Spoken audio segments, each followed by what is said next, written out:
Ladies and gentlemen, welcome to my lecture on how to express death in Chinese art, inspired by Zdzisław Beksiński's works of art. When talking about Zdzisław Beksiński, the famous Polish artist, what is your impression of his art? Well, there are definitely many ways to understand it, as aesthetic perception is somewhat subjective. But no matter how do we interpret, we can more or less feel the breath of death from Beksiński's work. So very often, the artist used some images like dead bodies, stelaes, and mourning people to present the metaphysical landscapes and phantoms of figures emerging here and there, so that the spectator is drawn into the gloomy and stifling atmosphere of his art. And taking a look from the overall perspective, sickness and death is a social phenomenon in the life of all human beings, and also very commonly depicted in Western art in all ages. From the death of human beings or God to the perishment of the nation, from the Christian martyr in religious art to Guernica by Picasso on the background of wartime. However, unlike Western art, there seems to contain a very subtle attitude towards death in Chinese art. The traditional culture endows Chinese people with a unique view of death.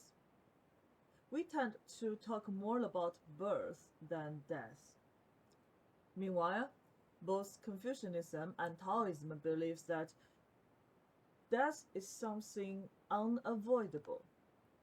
What we can do is to cherish this life and pursue the immortality. Because we rarely see Chinese artworks implying death topic as many as of in Western art. And even those works you see with images like stelaes or skeletons, right? The death-related images usually convey death in a relatively transcendental or allegoric way. Or sometimes the painter simply described the after-death scene. So now let's take a look at the following three paintings based on the above three features.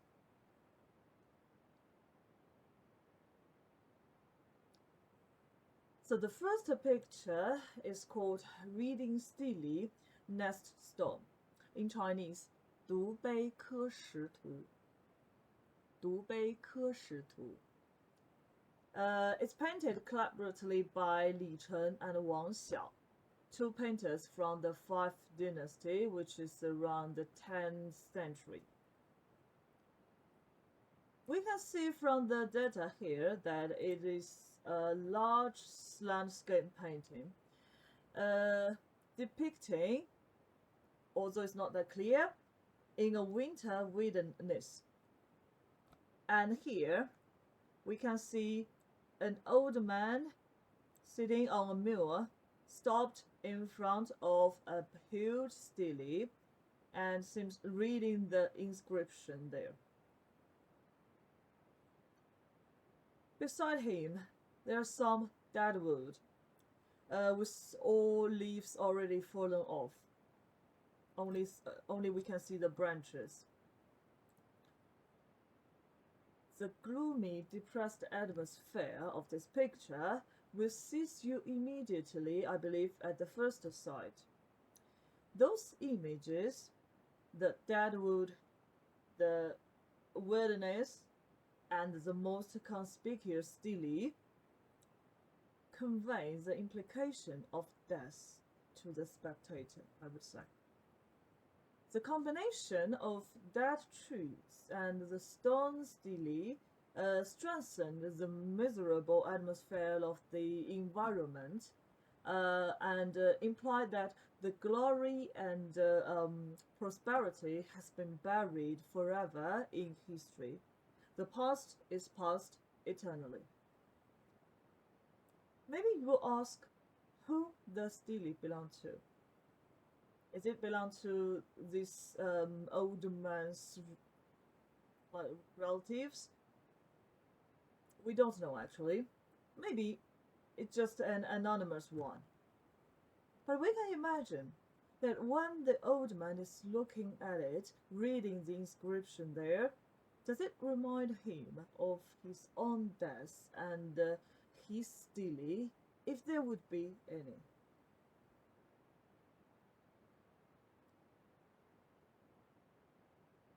Now let's move to the second picture.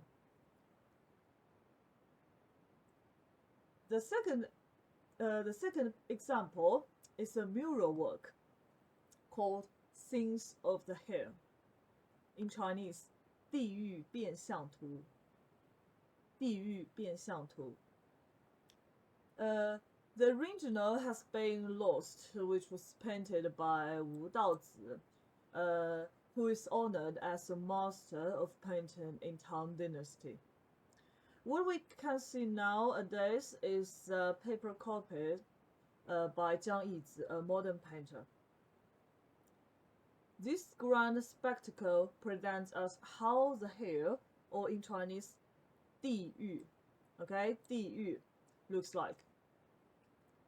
地狱 is typically depicted as a subterranean maze with various levels and chambers, to which souls are taken after death to atone for the sins they committed when they were alive. The exact number of levels in 地狱 and their associated deities differ between Buddhist and Taoist interpretations. Some speak of 3 to 4 courts. Others mention 10 courts of hair, each of which is ruled by a judge, collectively known as the 10 Yama Kings, or in Chinese, 阎王, okay, or 阎罗王. Other Chinese legends speak of the 18 levels of the hair. Each court deals with a different aspect of atonement and a different punishment. So, as we can see here on the top left, this figure sitting there with the paper in front of him, this figure acts as the judge in the hair, and those figures are all his colleagues. And also, we can see some weird-looking ghosts or spirits here, right? And naked people, okay? Naked souls, or say. All of the souls are suffering, are torturing, okay? In different means. Some of them may be sliced, some of them may be burned, okay? And some of them may be drawn, okay? It depends on what kind of sin that you committed during your life, okay?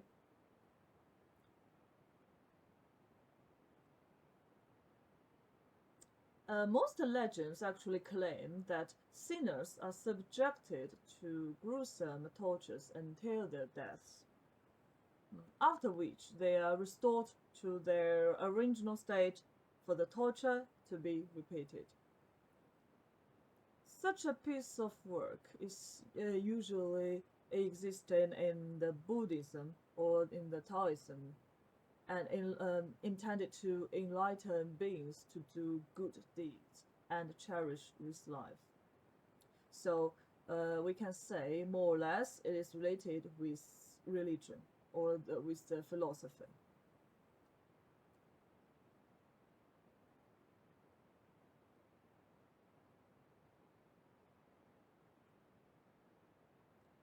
The third picture I would like to mention here is called Skeleton Fantasy Shoe, painted by Li Song.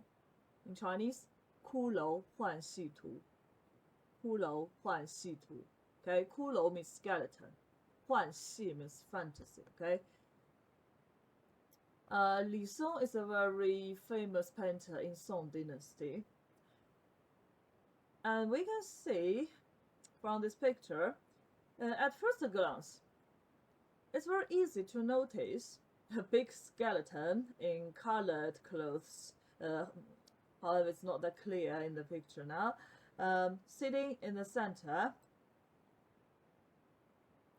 manipulates another smaller skeleton as a puppeteer. As mentioned above, such image, the skeleton, emerging in Chinese paintings, is not merely the symbol of death. Actually, the core theme of this painting is the transformation of life and death, and its reincarnation of cause and effect. The painter divides the painting into two parts, half life and half death. Okay, so let's draw a line to indicate the division. Here, on the left side, the puppeteer indicates death. And on the right side is a small child with hands and feet on the ground, head and arms extended, indicates life desire.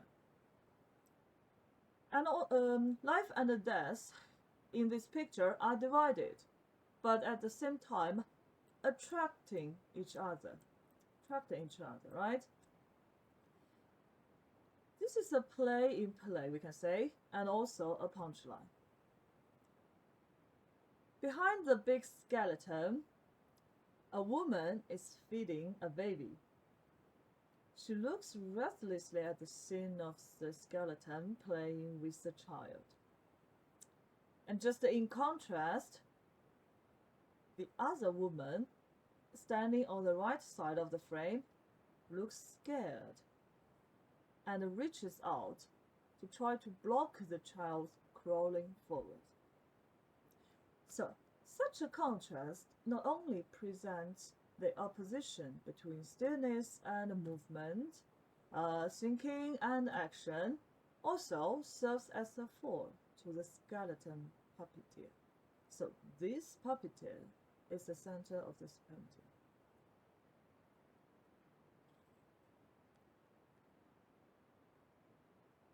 And there's another reason why the skeleton cannot be regarded simply as the symbol of the death, that considering the painter's living era, Song and Yuan dynasty, which is between 960 to 1368 years, it's very popular at that time to use skeleton as a bantering metaphor for human beings. The sort of everything is the same, and the pursuit of joyful death in Taoism, along with the Quietus and Nirvana in Buddhism, are the ideological origins of such skeleton fantasy shoe. So, this picture exactly shows Li Song's bantering and witty personality, reflects this ideological origin.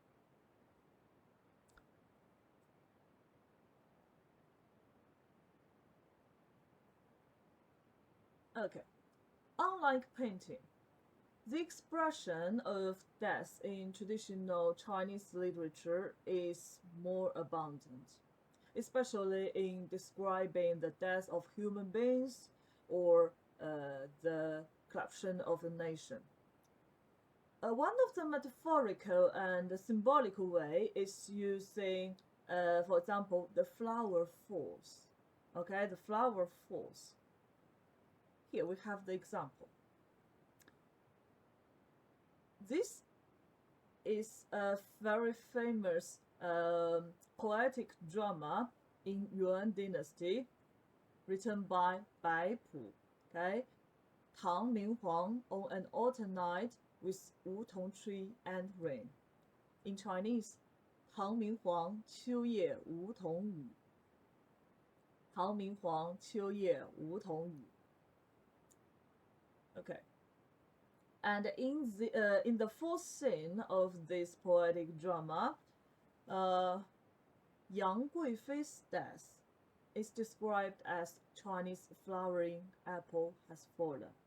Okay, so I put the sentence here. 可惜把一朵海棠花零落了。可惜把一朵海棠花零落了。Okay, so what a pity a Chinese crab flower, it's a Malus spectabilis, has fallen. Okay, it's a traditional Chinese flower. So here we can see 海棠花零落了 the flower falls. Okay, the flower falls.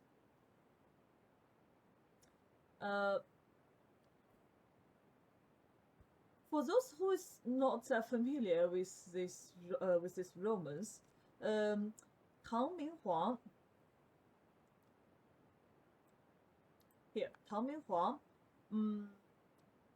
also known as the Emperor Xuanzong of Tang Dynasty, has a doomed love affair with his consort Yang Guifei, also called Yang Yuhuan, okay, known as one of the four beauties of ancient China.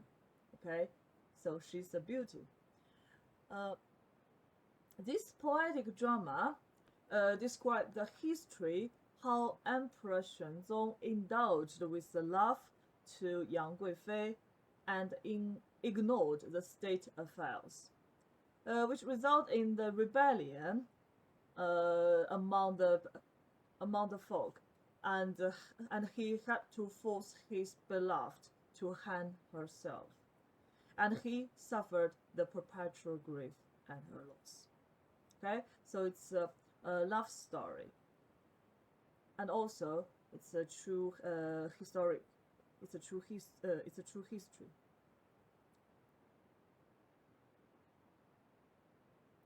Okay, so this is the traditional Chinese literature.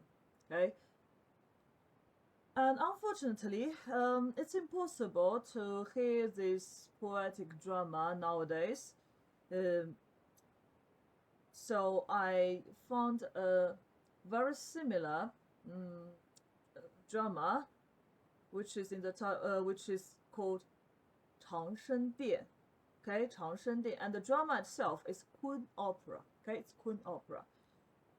So, in the next 3 minutes, you will hear the emperor and his consort going together for work in the imperial garden. Okay, this part is used to describe how deep their love is. Okay.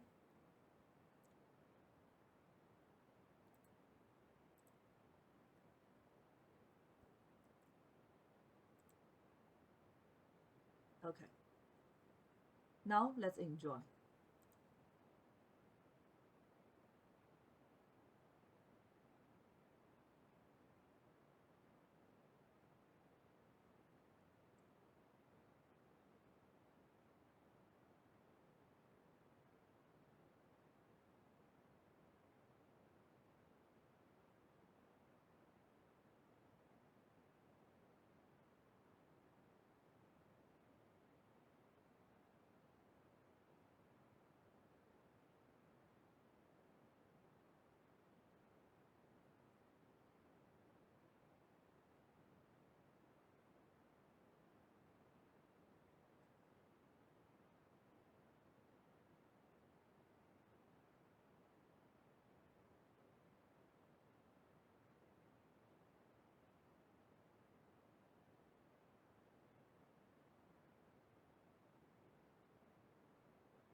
Okay.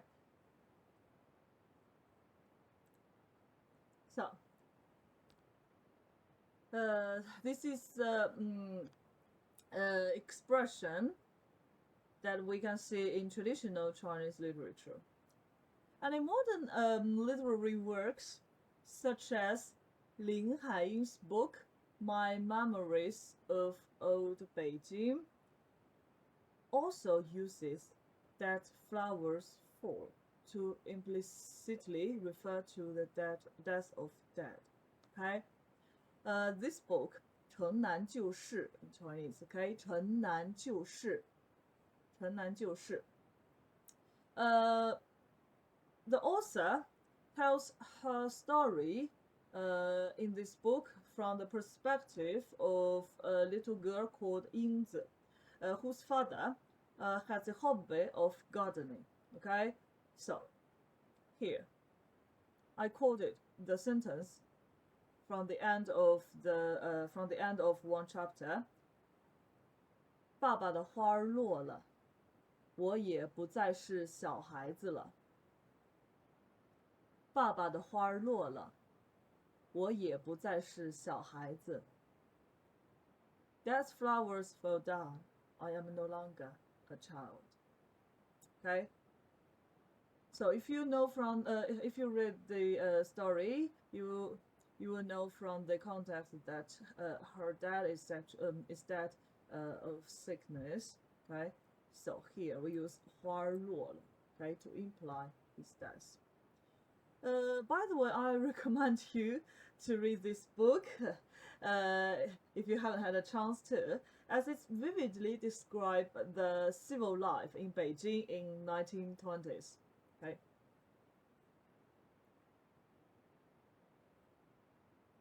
Okay. And other techniques such as depict joyful scenery to express sorrow and empathy are used very frequently in ancient Chinese poems as well. For example, here in Du's poem Spring View, 春望, 春望. By the way, Du Fu is a very, very famous poet in Tang Dynasty, a realistic poet. And here I quoted the former part of this poem. Let's take a look at it. 国破山河在，城春草木深。感时花溅泪，恨别鸟惊心。On war-torn land streams flow and mountains stand. In vernal tongue, grass and weeds are overgrown. Grieved over the years, flowers make us shed tears.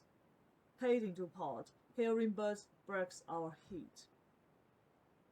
Okay, so as we can see, the poet did not write directly about how does the author feel when witnessing the nation being overthrown, but relatively he expressed his sorrow through other things like flowers, 花, and birds, 鸟.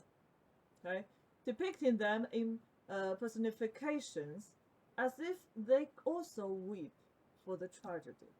Okay, 花溅泪, 泪 tears, right? Tears. Flowers cannot weep, right? Only people can. Only creatures can, right? So here, 花溅泪, right? 花溅泪, like the flowers weeping.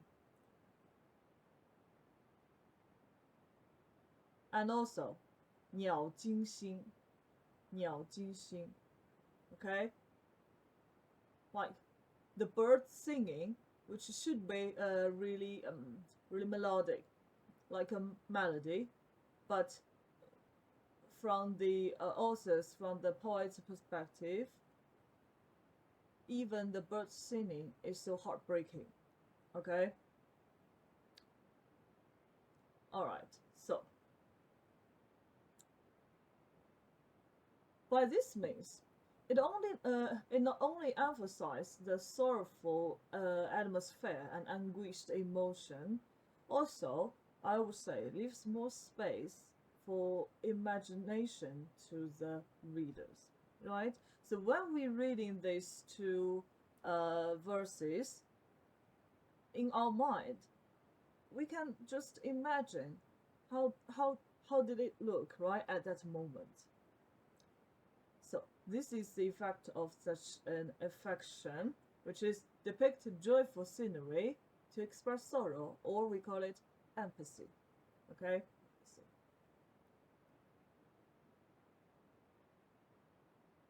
Okay. To sum up, how to express death in Chinese art.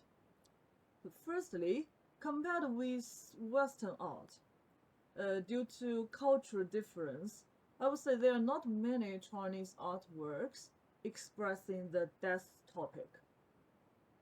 And secondly, those artworks with death-related images, like stele, like dead body, like dead wood, usually express a relatively transcendental philosophy or cautionary allegory subject rather death itself. Okay? And lastly, Chinese artists tend to use rhetorical devices very frequently in their poems, dramas, or other literary works to enhance the artistic expressive force of death. Okay. No matter to render the dreadful atmosphere or to emphasize the misery of characters.